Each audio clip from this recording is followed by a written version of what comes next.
Hello, dear students. Today topic PCR. PCR means polymer chain reactions.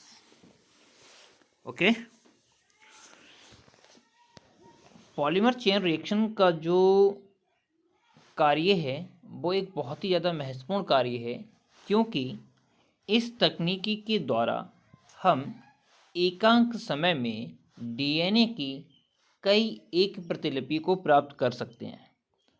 अर्थात हम एक साथ कई सैंपल लगाकर कई प्रैक्टिकलों को एक साथ रिजल्ट दे सकते हैं। ओके, तो इस कारण जो ये पॉलीमर चेन रिएक्शन है, इसको सर्वप्रथम कार्ले मुलेस नामक वैज्ञानिक ने 1983 में विकसित किया और इस कारण इनके लिए 1993 में नोबेल प्राइज भी दिया गया। ओके, देन उसके बाद जो पीसीआर है एक ऐसी तकनीकी है जिसका उपयोग या प्रयोग हम डीएनए की प्रतिकृति बनाने में करते हैं।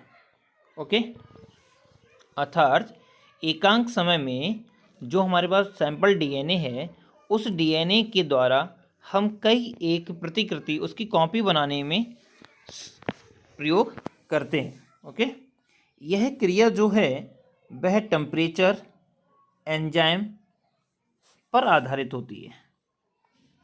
ठीक है, इस क्रिया के लिए हमें टेम्पलेट की आवश्यकता पड़ेगी, प्राइमर की आवश्यकता पड़ती है और न्यूक्लियोटाइड्स की आवश्यकता पड़ती है।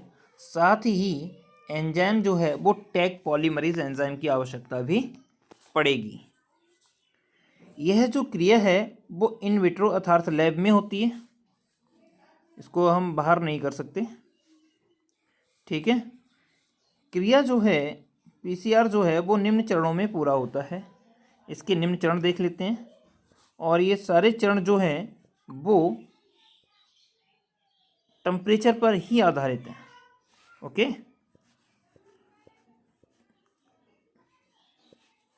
तो इसके लिए देखते हैं डीनेचुरेशंस। पहला जो चरण है वो डीनेचुरेशन का है, मतलब डीएनए को तोड़ना। अब हमको ये पता है कि डीएनए को हम उच्च ताप पर ही तोड़ सकते हैं, तो इसके लिए इस चरण में हम इसका जो टेम्परेचर है वो 92 डिग्री सेल्सियस पर रखते हैं। और हम जैसे कि जानते हैं कि डीएनए जो होता है वो डुअल स्टैंडर्ड का होता है।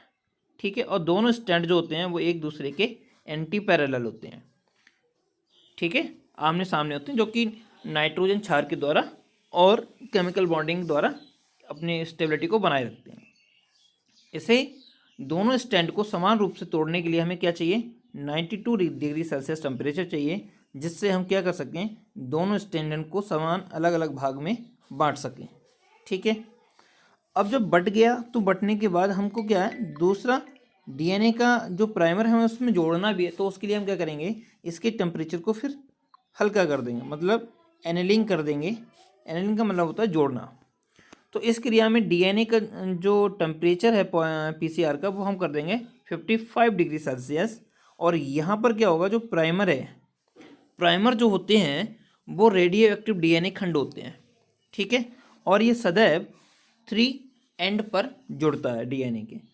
तो यह क्या होगा, यह प्राइमर के साथ जोड़ दिया जाता है, जिस कारण न्यूक्लियोटाइड्स जुड़कर आगे की ओर वृद्धि करते हैं। ठीक है, ये 3 एंड पर जुड़ जाएगा, 3 एंड से जुड़ के ये 5 एंड की तो और आगे बढ़ेगा। ठीक है, रिएक्शन के दौरान लास्ट जो रिएक्शंस है वो ये है कि प्राइमर एक्सटेंशन, प्राइमर का प्रसार कैसे होता है। तो प्राइमर का जो प्रसार है वो हम थोड़े से टेम्परेचर को बढ़ा के कर पाएंगे। यहाँ पर टेम्परेचर जो है वो 75 डिग्री सेल्सियस है, और यहाँ पर टैग पॉलीमरेज एंजाइम डाल दिया जाता है। ये इसलिए डाल दिया जाता है कि जो हम डीएनए को टेम्परेचर दे रहे हैं उस टेम्परेचर में एंटी रेसिस्टेंस है, मतलब वह टेम्परेचर का विरोधक एंजाइम है, और यहाँ पर डीएनए को विकृतीकरण नहीं होने देता।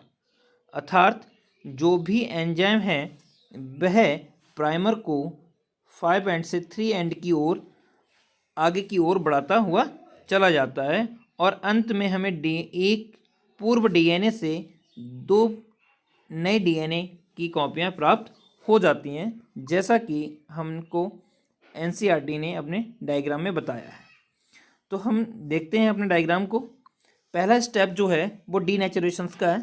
इसका मतलब ये है कि यहाँ पर 92 से 95 डिग्री सेल्सियस तक का टेम्परेचर हम इसको दे सकते हैं डीनेचुरेशन के लिए।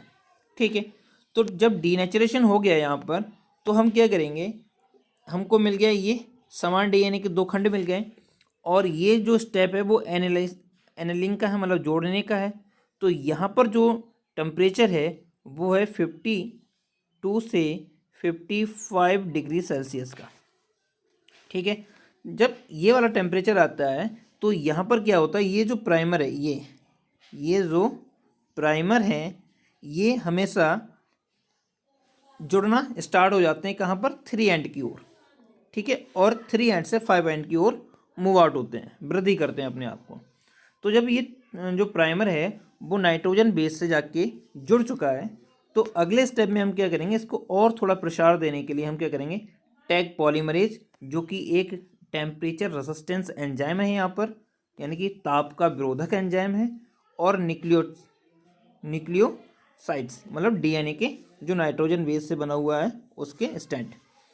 तो यहाँ पर जो टेम्परेचर है वो हम टेम्परेचर दे देंगे इसको 75 डिग्री सेल्सियस। वैसे 72 से 75 डिग्री सेल्सियस का रहता है ये।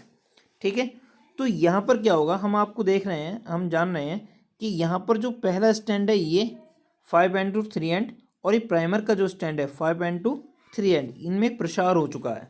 अर्थात जो भी हमको मिला है वह एक नए प्रतिलिपि के तौर पे अगर हम देखें इसको, तो हमको ये इस तरीके की कॉपी मिल जाती है। ठीक है, तो यहाँ पर क्या हुआ, प्राइमर का प्रसार हो चुका है, ये इस तरीके से प्रसार हुआ है, आप देख रहे हैं, और ये इस तरीके का प्रसार हुआ है यहाँ। ठीक है, तो जब इसके 30 चक्र पूरे हो जाते हैं तो हमको क्या देखने को मिलता है, एक नया डीएनए का प्रतिलिपि देखने को मिल जाती है। तो हमको यहाँ पर क्या मिला है, यहाँ पर जो हमको मिला है वो प्रतिवर्धित 1 बिलियन बार मिला है। मतलब ये जो रिएक्शंस है वो कई बार हो सकते हैं, और एक डीएनए की हमें कई प्रतिलिपियां प्राप्त हो सकती हैं, जो कि एक मॉलिक्यूलर मतलब आणविक विज्ञान में बहुत ही ज़्यादा यूज़फुल है। ठीक है, इसलिए यह तकनीकी बहुत ही ज़्यादा इम्पोर्टेंट रही है, और इस तकनीकी के द्वारा हमको जो लाभ हुआ वो ये है कि हम एक समय में एक सैंपल के एक से अधिक टेस्ट लगा सकते हैं, और हम अपने सैंपल में समय को भी बचा सकते हैं सैम्पलिंग टेस्टिंग में। ठीक है, उसके बाद हम किसी भी डायग्नोसिस प्रक्रिया को बहुत तेज़ी से फॉलो करा सकते हैं। ठीक है, जैसे किसी भी बैक्टीरिया से जो संक्रमण हो रहे हैं, इन संक्रमणों को रोकने के लिए यदि हमको किसी उनके जेनेटिक मटेरियल की सूचना चाहिए, तो हमको पीसीआर इस मस्ट कंपलसरी टेक्निक का यूज़ करना पड़ेगा। यही एक ऐसी तकनीकी है जो एक समय में कई सारे रिजल्ट को हमको प्रोवाइड करा सकती है। Okay, thank you.